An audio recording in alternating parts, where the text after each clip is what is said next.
Olá, pessoal, boa noite, tudo bem?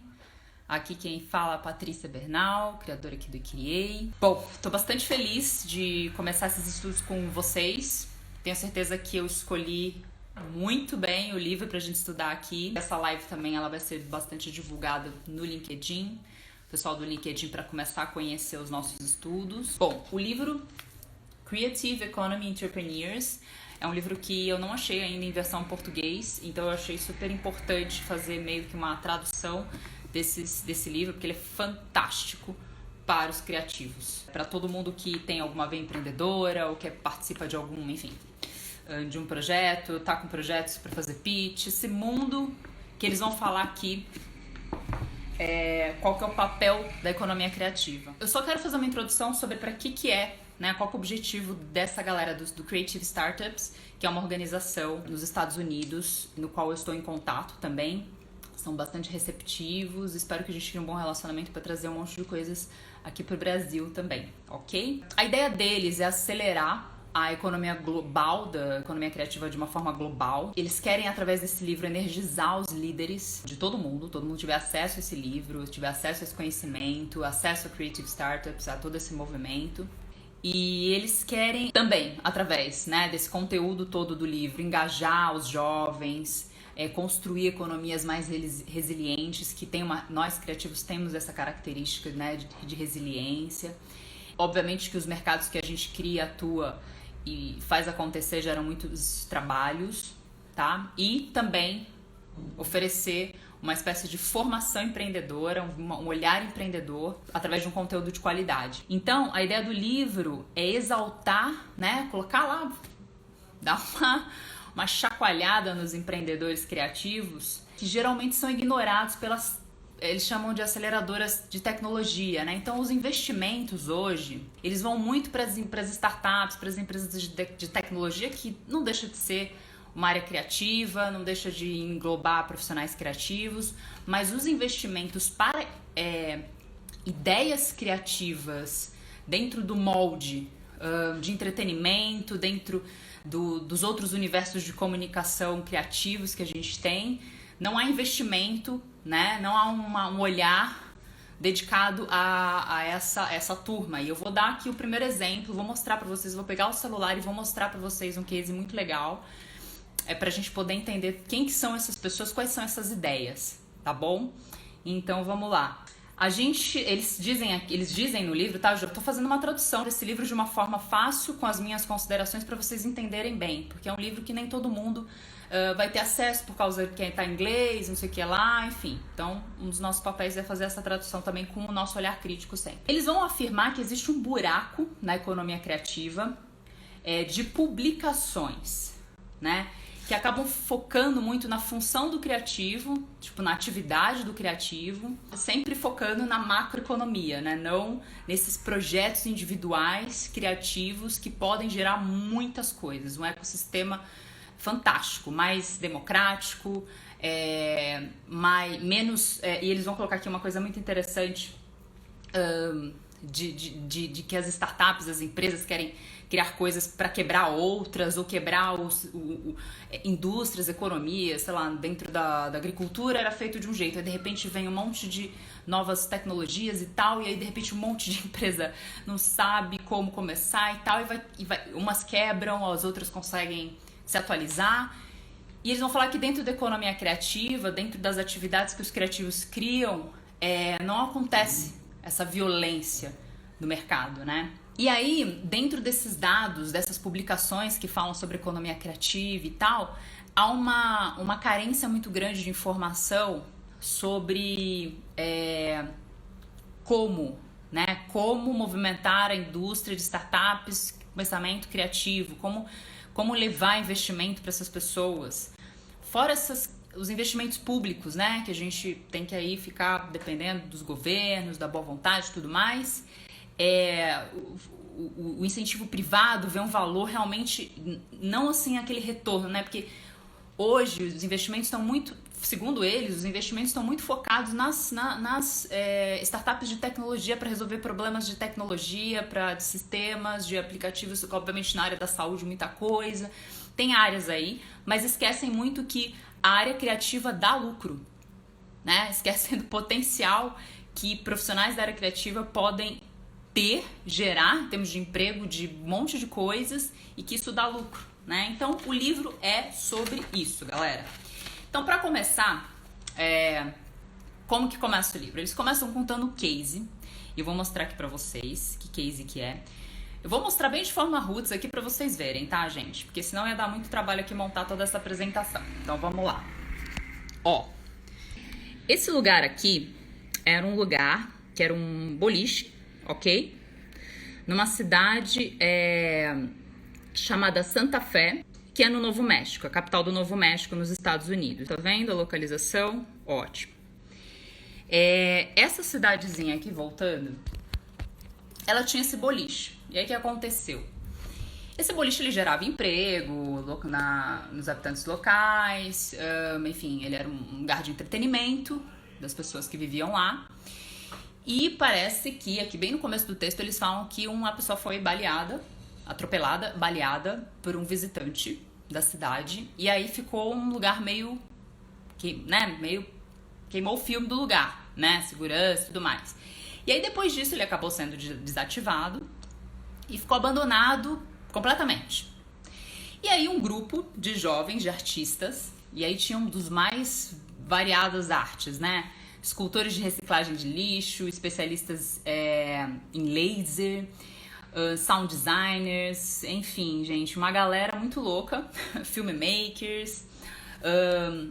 Eles se inscreveram no programa de aceleração da Creative Startups para falar da ideia deles, que era o quê?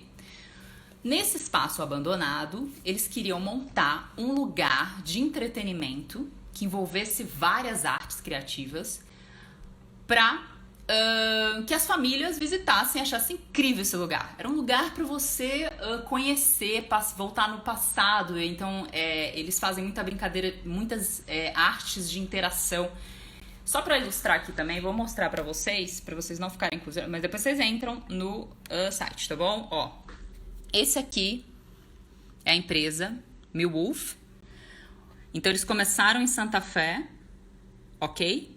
Depois estão lançando aí, precisa ver meio essa pandemia como é que tá, né? E, vamos lá, vamos voltar aqui. Como que funciona? O que aconteceu? Eles fizeram esse programa de aceleração, de entendimento, então eles tinham uma ideia muito boa, eram técnicos, especialistas e muito criativos, só que eles não sabiam como é que eles precisavam de uma grana para começar. E para isso, às vezes a gente precisa de investimento, certo? Muitas vezes a gente precisa de investimento para fazer as coisas criativas, porque custam caro. Então, o que eles fizeram? Eles foram preparados, né, para apresentar, fazer o projeto, saber fazer o pitch. E aí, pessoal, no primeiro pitch, eles conseguiram $25 mil. Inclusive, o escritor do Game of Thrones, o George R.R. Martin, parece que ele comprou o local abandonado para alugar para esses caras, né, da MilWolf. Gente, só para resumir a história, bombou a ideia, bombou. No primeiro ano, 400 mil pessoas visitaram o espaço. E aí eu vou mostrar para vocês, rapidamente também, o espaço, para vocês também terem ideia. Olha só. Então eles têm essas coisas interativas, que misturam, olha só que arte, gente. Tá? Depois vocês dão uma olhada.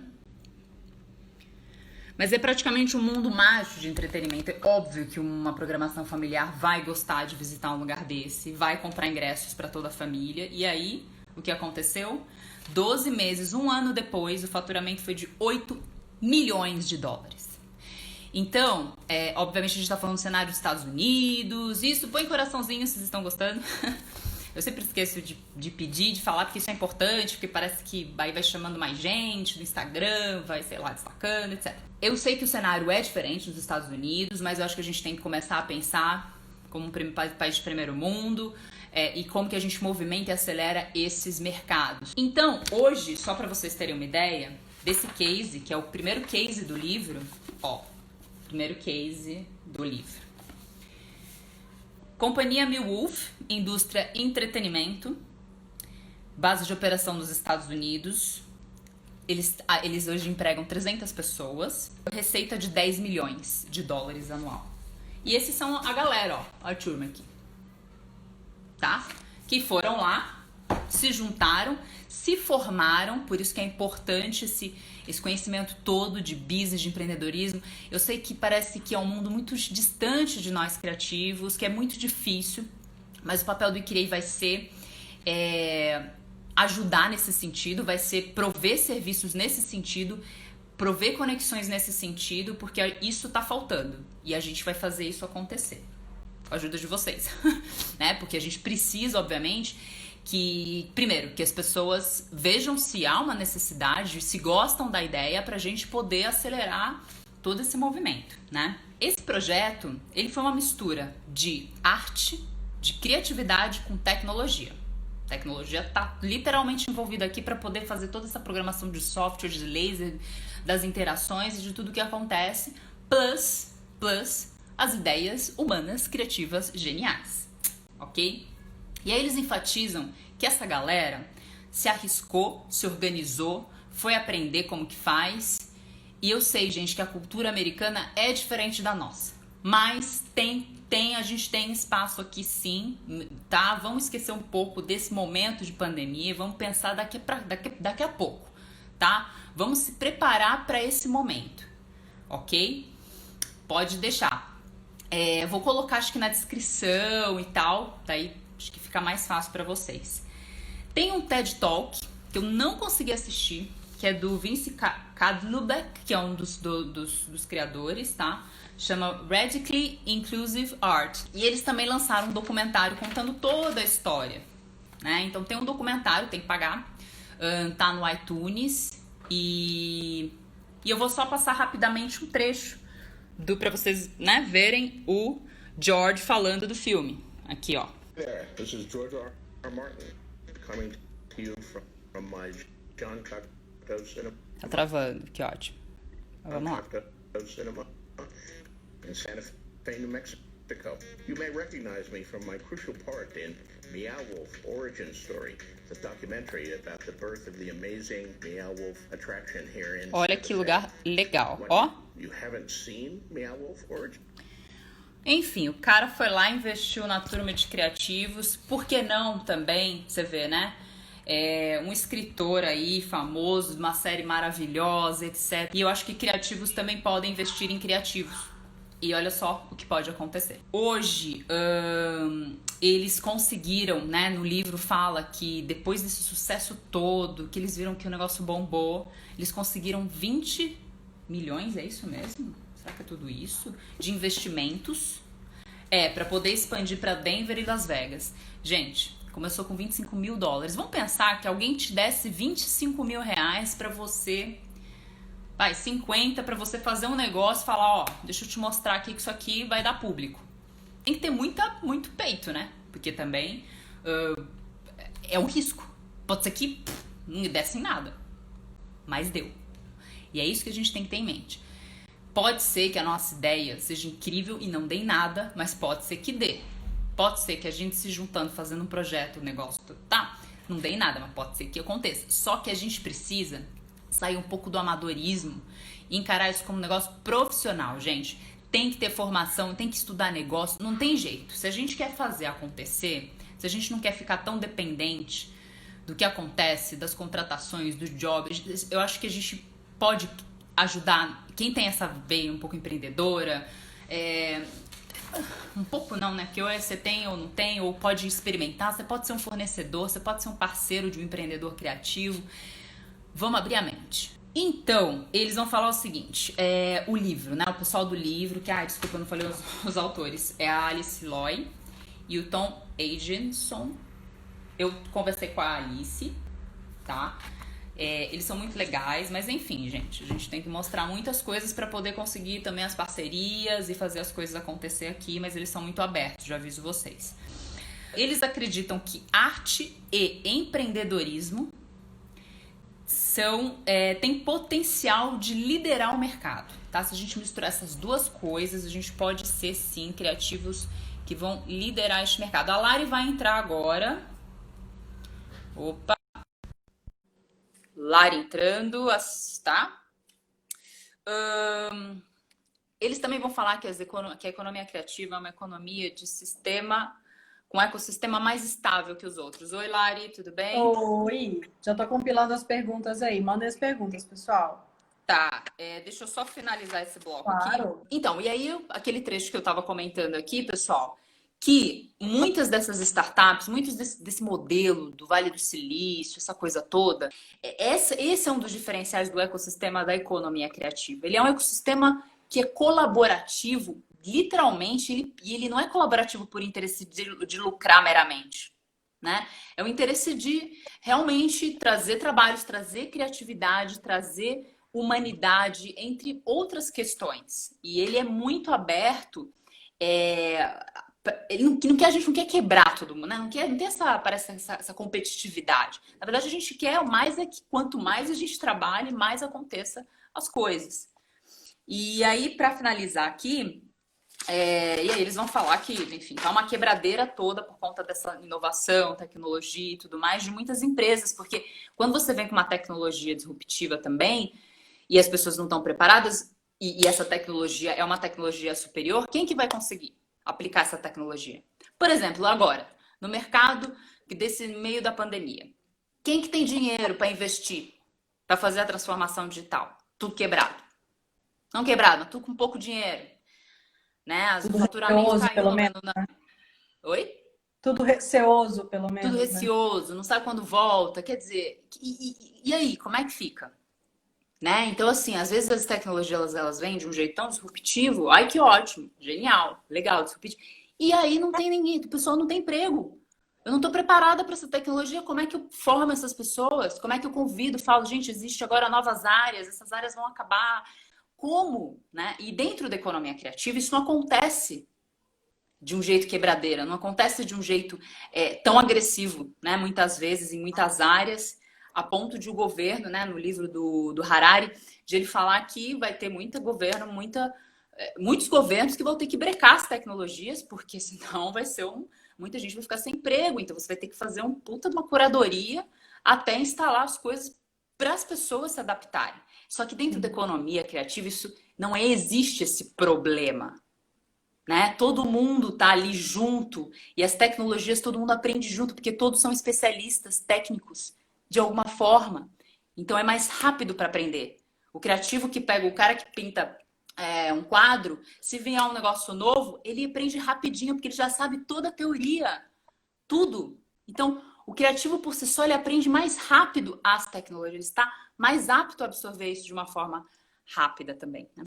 Mas vamos lá. Isso é uma das perguntas, até essa aparente incoerência e quase incompatibilidade da nossa cultura entre o criativo e o empreendedor, né?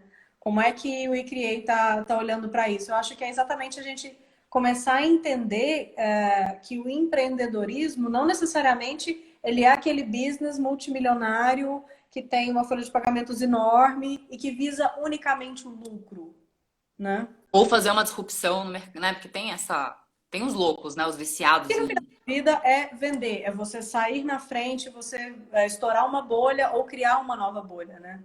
Sim. Então, o que é isso do criativo com o empreendedor? O criativo, por si só, ele precisa ter, não é que ele precisa ter, mas assim, se ele tiver as características empreendedoras, ele não precisa ser um empreendedor, mas se ele tiver características empreendedoras, ele consegue ter mais possibilidades de um sucesso na carreira. Se ele for muito passivo, se ele for muito fechado, muito introvertido, muito demorar muito para desabrochar, para falar, para aparecer, para mostrar a voz, para mostrar o talento, né? Então, ver empreendedor é muito nesse sentido ativo. Se ele demorar isso, talvez ele passe 10, 15, 20 anos tentando mostrar a criatividade, né? Então, o livro, esse outro livro, vai incentivar, e esse aqui também, só que esse aqui, como é de startup, ele vai incentivar que esses criativos se juntem. Esses visionários se juntem, não façam... Porque no mundo criativo, a gente tem que admitir que a gente é colaborativo. Assim, a gente trabalha em conjunto, mas todo mundo quer pôr a própria ideia. né? É muitas ideias boas. Então, qual que a gente faz primeiro? A minha? Não, a sua? Ah, não. Então, fica esse mar de tipo, meu, vamos lá. E aí fica um monte de boas ideias, pessoas isoladas, tentando criar algo, mas fica difícil porque elas têm que fazer uma formação autodidata e, ao mesmo tempo, nem todos têm essa facilidade ou nem todos têm interesse pela questão dos negócios, por essa questão enfim, dos investimentos privados e etc, etc. E eu acho que acaba ficando um monte de ideias isoladas e a gente não sabe como se entrelaçar para poder criar alguma coisa junto na prática, que seja trabalho, que seja o que a gente gosta de fazer e que, obviamente, Lari, tem que dar lucro, porque a partir do momento que você pegou o dinheiro de alguém, vamos pensar assim, investidor, você tem que dar algum resultado para ele. Não adianta ele falar só se apaixonar pela sua ideia, ele quer também ver que aquilo deu um resultado, não precisa ser necessariamente financeiro, mas de impacto social. Muita gente assistiu, muita gente comentou, para ele isso já é muito positivo. Perfeito. Associar a marca, mas obviamente que dependendo do investidor, ele também vai querer que tenha lucro, né? Obviamente que a gente tem que se esforçar para que as pessoas paguem pelo que a gente criou, né? Porque a gente pode achar só que criatividade muito bem. Acho que isso responde muito bem uma outra pergunta que foi deixada para a gente já está nos nossos 24 minutos, mas que não é que todo negócio, todo criativo tem que criar um negócio. Às vezes compilar diferentes talentos para que um negócio seja feito. Como esse case que você apresentou do livro. Então, artistas diferentes fizeram o parque acontecer. Um criativo, tentando correr atrás do seu palco, não vai conseguir, às vezes, ou vai demorar demais, ou se vender de uma forma precária que prejudica aquilo que ele tem de precioso, né? Isso, a gente tem que se juntar, e obviamente você não vai se juntar com todo mundo, você vai se juntar com quem tem a ver com você, mas se junte e crie a coisa junto. Essa que é a mensagem que eu quero deixar hoje aqui. Depois a gente então vai continuar esses estudos desse livro. Obviamente eu não vou, acho que traduzir o livro inteiro, mas eu vou trazer vários insights desse livro, várias percepções, porque senão vai demorar, eu acho que, sei lá, para estudar um livro desse inteiro teria que ser umas 3 horas, acho que, de estudo. E a ideia aqui é a gente dar essas pinceladas iniciais e fazer isso com outros livros para que a gente transforme esse conteúdo rico que está em mãos de poucas pessoas. Só quem entende inglês consegue ler um livro desse. Então, você imagina, 3% da população brasileira e quantos por cento dos criativos fala inglês e vai consumir esse livro? Gente, pouco. Então, a gente está querendo expandir esse conhecimento. Certo? Obrigada, Kay, por isso. Obrigada a você, Lari. Obrigada a todos que estiveram presentes. Essa live vai ficar aqui no iCriei. E a gente também vai compartilhar com o pessoal do LinkedIn para nos fazer ouvir a nossa voz aí também dentro do mundo corporativo. Beleza? Bom. Então é isso. Beijo e até. Criativo e empreendedor parece uma incoerência, até ofensa na nossa cultura. O que vocês já entenderam e como o iCriei tem olhado para isso? Exatamente, Anderson. Exatamente. Vamos que vamos. Beijo!